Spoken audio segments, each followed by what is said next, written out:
समझ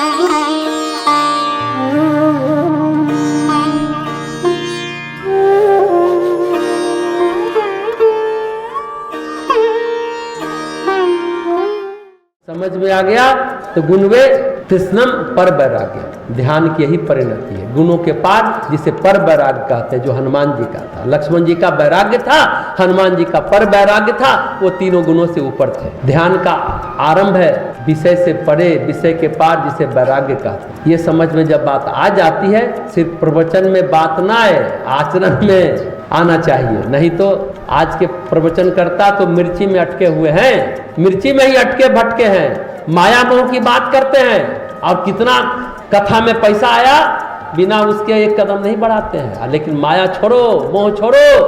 तो आज के प्रवचनकर्ता का तो यही हाल है। क्या होना चाहिए? एक बार जो धारणा कर लिया, फिर उसका कुछ नहीं बिगड़ सकता, कोई कुछ नहीं बिगाड़ सकता।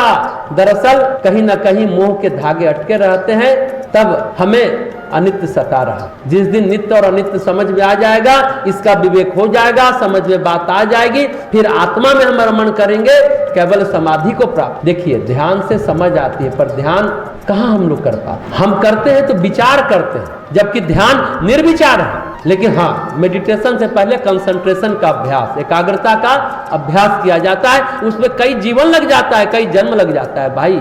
किसी एक बिंदु पर ध्यान करते हैं लोग, सूरज का ध्यान करते हैं, दीपक की लौ का ध्यान करते हैं। ये प्रारंभिक चरण है, पर ध्यान नहीं है, ये फर्स्ट स्टेप है। कुछ करना ध्यान नहीं है, कुछ नहीं करना ध्यान है। दरअसल ध्यान में समझ विकसित करनी चाहिए, सोचते विचारते नहीं रहना चाहिए। ध्यान के समय अगर सोच विचार कर रहे हैं तो अपनी वृत्तियों में ही रमण कर रहे हैं। विचार से मन तरंगित नहीं होना चाहिए। मन तरंग विहीन हो जाए तो समझे ध्यान हो गया। वेदांत की बातें, नित्यानित्य विवेक ध्यान से ही विकसित हो सकता है। जो संपत्ति है, दैवी संपत्ति की बात कर रहे हैं, तो ये पहला है। जीवन के अंत में विवेकानंद ने क्या कहा? काश मैं कठोर वेदांती होता। ये लाइन उन्होंने क्यों कहा? मतलब उनको भी ध्यान नहीं लगा। अब देखिए, शारदा मणि से कुछ बातें हुई, बिना बताए कलकत्ता से अल्मोड़ा चले गए। किसी को पता नहीं है। अल्मोड़ा के जंगल में, घने बरसात में, पहाड़ पर बहन के मौत का टेलीग्राम आता है। उस गांव में, गुफा में रात में चिट्ठी पहुंचेगी, ये कल्पना से बाहर की बात है। कैसे चिट्ठी पहुंच जाएगी? अरे किसी को पता नहीं कि कलकत्ता से वो कहां चले गए। यही है महामाया का खेल।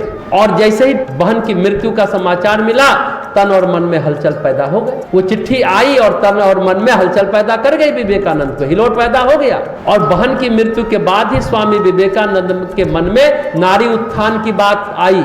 सिस्टर निवेदिता को इस काम के लिए लगाया। वो अल्मोड़ा से आ गए वापस। महामाया का खेल।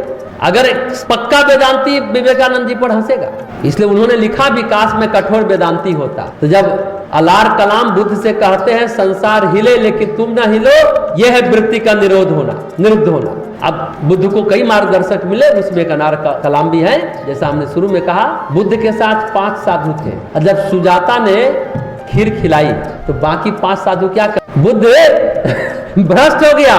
जब वो सुजाता के खीर खाए तब तक उनका ध्यान प्रगाढ़ हो चुका था। ये बात वो 5 भिक्षुक नहीं जानते।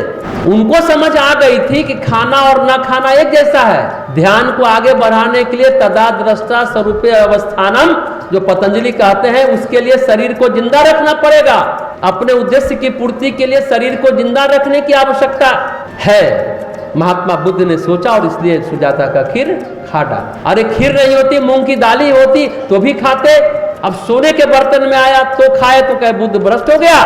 सोना का या तांबा का कटोरा होता, कुछ भी होता तो भी खा लेते। खीर खाए इसलिए बुद्ध भ्रष्ट हो गए, ऐसी बात नहीं है। कुछ लोग इसे मध्यम मार्ग कहते हैं, पर मध्यम मार्ग भी कुछ नहीं होता। बुद्ध का मार्ग है ना, बिना के तार को इतना मत टाइट करो, इतना ढीला हो जाए कि वो बजे ही नहीं। इतना भी टाइट मत कर दो कि वो टूट जाए, बीच का रास्ता। तब करते करते बोध गया में जर्जर हो गया था शरीर। अरे शरीर रहेगा तभी तो आप साधना कर पाएंगे। मध्यम मार्ग कह रहे हैं, लेकिन हम यहाँ दूसरी बात करें। मध्यम मार्ग भी नहीं होता, प्रयोजन होता है। प्रयोजन महत्वपूर्ण होता है। तो जय कृष्ण मूर्ति कहते हैं, समझ होनी चाहिए जो बुद्ध को समझ हो गई थी। और जो 5 भिक्षुक थे जो उन पर चढ़ गए, क्योंकि वो वृत्ति में ही अटके हुए हैं। बुद्ध को शरीर में चैन आया, निरंजना नदी के तट पर बैठकर पार लग गए, परे हो गए।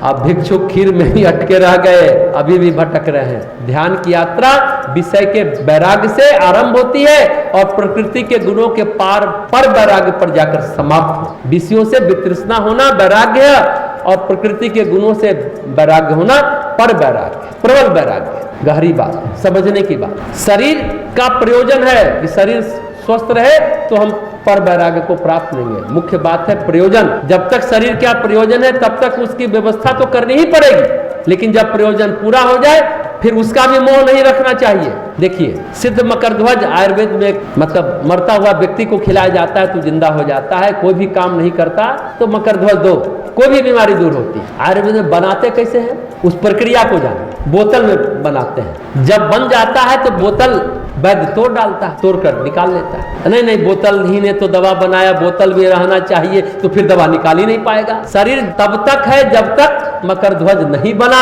वैराग्य आ गया, विवेक हो गया, प्रयोजन पूरा हो गया, बात खत्म, शरीर को त्यागो। महात्मा बुद्ध इस बात को समझ गए। वैसे विवेक वैराग्य मनुष्य की नैसर्गिक संपदा है, सभी को मिल सकता है और मिलता है। तो गोस्वामी जी इतनी ही सी बात, चित्त की गुफा, भगवान की गुफा में प्रवेश के लिए सच कहिए तो हम सबको पात्र बना रहे। अभी चित्त की गुफा में प्रवेश नहीं हुआ।